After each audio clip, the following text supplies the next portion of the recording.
2026-এ নির্বাচনের আগে বাংলাতে আবার ক্ষমতা বিস্তারে দেখা যাচ্ছে মিমকে। আজকেই আসাদুদ্দিন ওয়াইসি এর যে দল অল ইন্ডিয়া মজলিস ইত্তেহাদুল মুসলিমিন, সেই দলের পক্ষ থেকেই ডানকুনি পুরসভার 4 নম্বর ওয়ার্ডে আগডাঙ্গা সংলগ্ন এলাকা দেখতে পাচ্ছেন, সেখানেই একটি বস্ত্র বিতরণ অনুষ্ঠানের আয়োজন করা হয়েছিল। এবং সেই বস্ত্র বিতরণ অনুষ্ঠান থেকেই কার্যত তারা একটা যেমন যোগদানের আহ্বান করলেন এলাকার মানুষকে এই দলে, তার পাশাপাশি তারা পরিষ্কার বললেন যেভাবে দেখা যাচ্ছে একের পর এক ঘটনা ঘটছে, সেক্ষেত্রে কিন্তু এই শাসক দল তৃণমূলকেই নিশানা করলেন মিম নেতারা।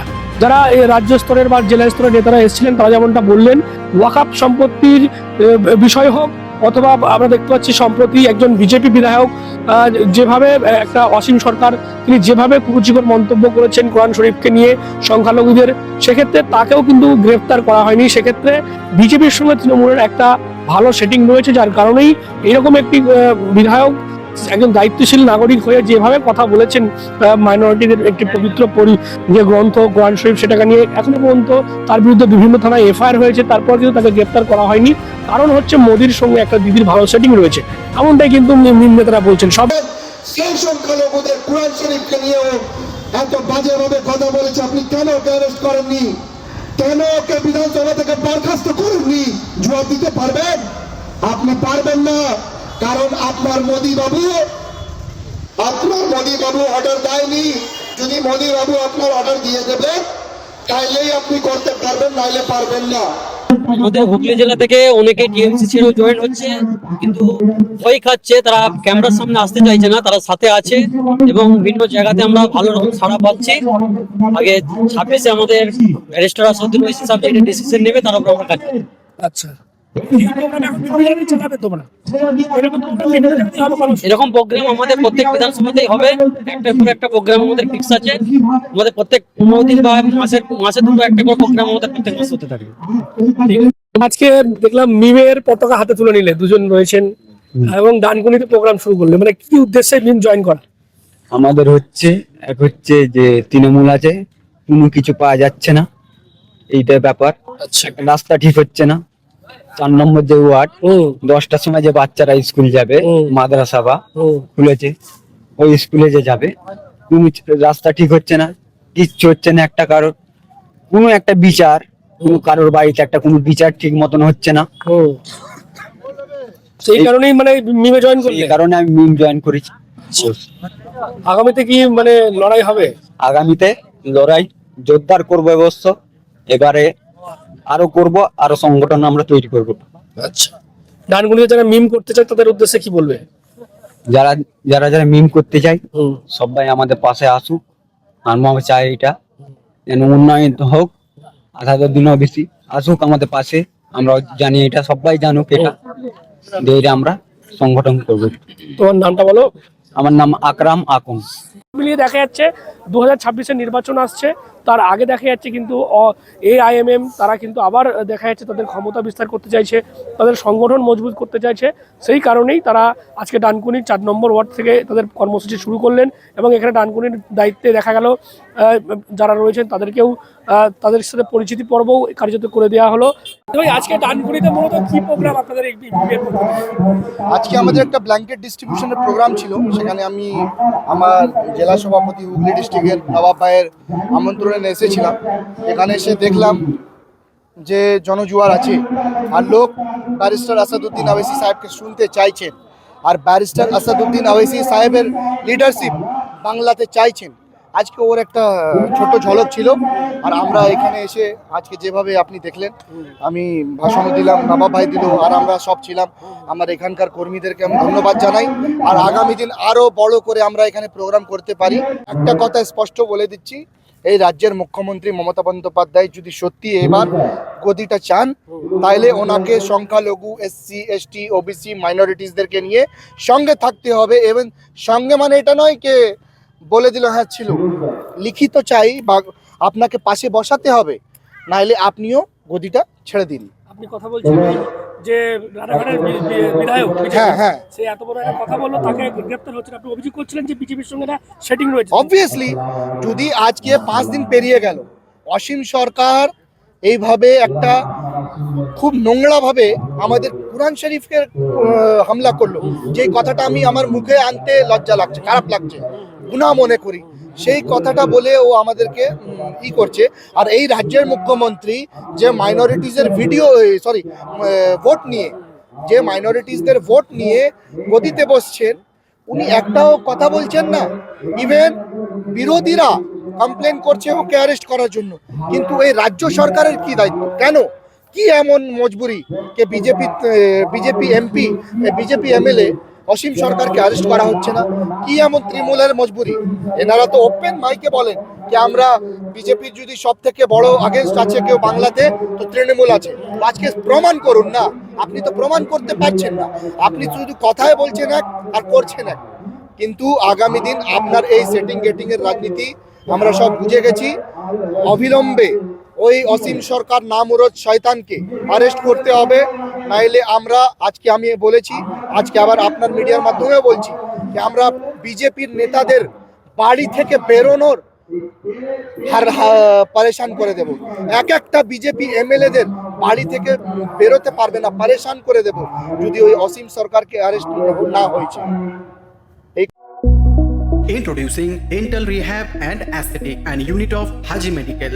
দাঁত মাড়ি কিংবা মুখের সমস্যায় ভুগছেন? আর চিন্তা কিসের, এখন আপনার অঞ্চলে রোগী দেখছেন অতি পরিচিত ডক্টর আশিফ রাজা সরকার। কনসালটেন্ট ডেন্টাল, ওরাল এবং ফেসিয়াল অ্যাস্থেটিক, সাথে যুক্ত রয়েছেন মেডিকেল কলেজ হাসপাতাল কলকাতা। উন্নত প্রযুক্তি দ্বারা উন্নত ট্রিটমেন্টের জন্য আজই আসুন dental rehab and aesthetic and unit of Haji medical. আমাদের ঠিকানা পার ডানকুনি চৌমাথা, দিল্লি রোড, ডানকুনি, হুগলি 712310। অ্যাপয়েন্টমেন্টের জন্য এখনই যোগাযোগ করুন 9640255752 অথবা আমাদের হোয়াটসঅ্যাপ নাম্বার হলো 9163146213। তৃণমূল বারবার অভিযোগ করে যে আপনারা নাকি বিজেপির বিটু ভোট কাটুয়া, যখনই ভোট আসেন তখন আসেন, এই বিষয়টা কিভাবে দেখছেন? আচ্ছা, ত্রিপুরাতে কার সরকার এসেছিল? আগে কংগ্রেসের সরকার ছিল না ত্রিপুরাতে, তারপর এই তৃণমূল কংগ্রেস ওখানে ইলেকশন লড়ে বিজেপির বি টিম হয়ে কাজ করে, কংগ্রেসকে গদি থেকে সরিয়ে নিজের এ টিমকে, মানে বিজেপির সরকার হয়ে যায়। গোয়াতে আজকে কার সরকার আছে? এখানে লড়তে গেছিল গোয়াতে কি করে এসছে মমতা বন্দ্যোপাধ্যায়? কংগ্রেসের সরকারটা সরিয়ে বিজেপির সাহায্য করে ভোট কেটে চলে গেছে। তো এটা বুঝতে হবে বিজেপির আসল বি টিম কে।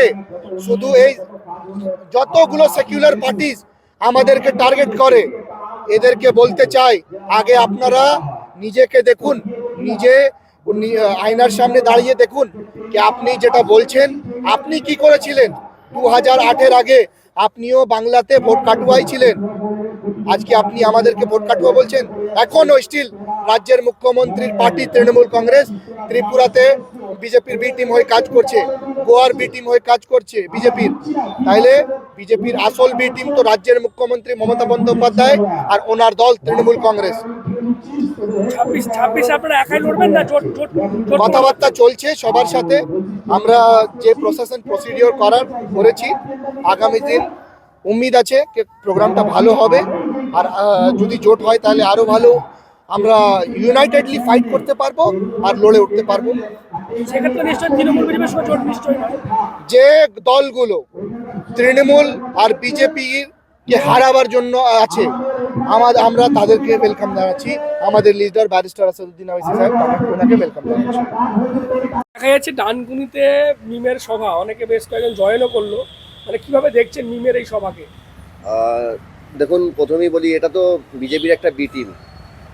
পশ্চিমবঙ্গে এখন শীতের আমেজ চলছে, দেখবেন বাইরে থেকে অনেক পরিযায়ী পাখি আসে, তো এরাও সেরকম পরিযায়ী পাখি।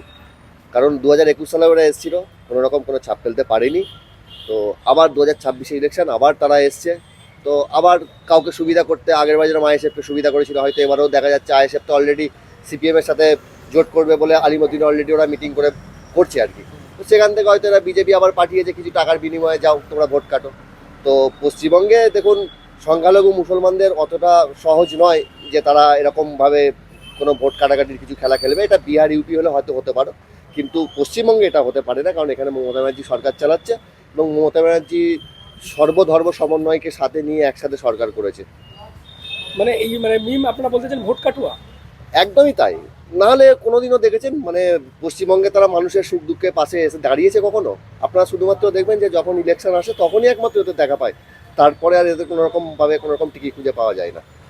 প্রথম কথা বলি যে মিম একটা রাজনৈতিক দল, বিহারেও নির্বাচনে লড়েছে, হায়দ্রাবাদে জন্মস্থানের পার্টি। তো মিম একটা রাজনৈতিক দল এবং সংখ্যালঘু সম্প্রদায়ের মানুষ সবচেয়ে বেশি মিম দলটা করে এখানে। তাতে বিজেপি সঙ্গে তো হাত হলো, এই বলছে আমরা মুসলিম বিরোধী, তৃণমূল বলছে সংখ্যালঘু বিরোধী, আবার মিম আমাদের বন্ধ হয়ে গেল। অ্যাকচুয়ালি মিম এসছে, মমতা বন্দ্যোপাধ্যায় বুঝতে পেরেছে পশ্চিমবঙ্গের রাজনৈতিক অবস্থা খুবই খারাপ তৃণমূলের, এবারে তো যাবে, বিদায় বাজবে, তাই মিমকে দিয়ে কিছু নাড়াঘাটা করে কিছু ভোট কাটানোর চেষ্টা করছে।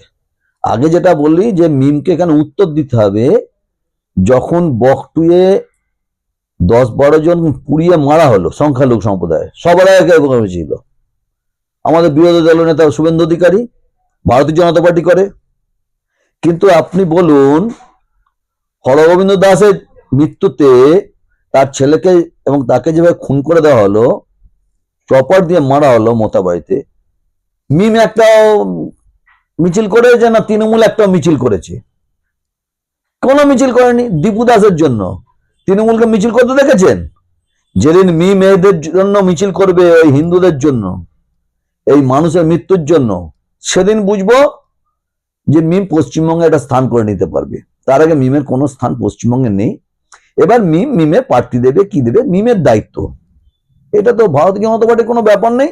তো যেমনটা বললেন, আগামীতে কিন্তু রাজ্য জুড়েই মিমের এই কর্মসূচি তারা চালাবেন এবং কোনোভাবেই যাতে সংখ্যালঘু মাইনরিটিরা পিছিয়ে না থাকে, তাদেরকে মূল স্রোতে নিয়ে আসা, তাদের জন্য কাজ করা, সেই সমস্ত বিষয়গুলো তারা কিন্তু মাথায় রেখে এগিয়ে যাবেন। এবং জোট প্রসঙ্গে যেমনটা মিম নেতারা এখন বলছেন, প্রাথমিক স্টেজে তারা এখন সংগঠনের ক্ষমতায়নের বিষয়টা তারা লক্ষ্য রাখছে এবং আগামীতে তৃণমূল এবং বিজেপির বিরুদ্ধে লড়তে যে সমস্ত দল জোট চাইবে মিমের সঙ্গে, সেই জোটেও তারা রাজি আছেন, এমনটাই কিন্তু আজকে ডানকুনিতে এসে বললেন মিম নেতারা।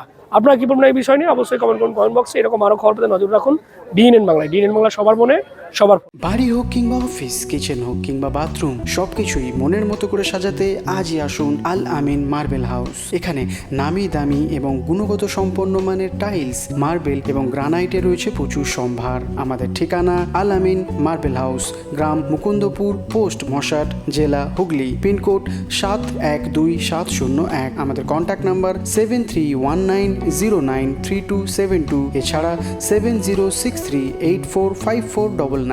সাবস্ক্রাইব করুন ডিএনএন বাংলা, ফলো করুন এক্স, ইনস্টাগ্রাম ও ফেসবুক পেজ ডিএনএন বাংলা। সবার মনে সবার ফোনে।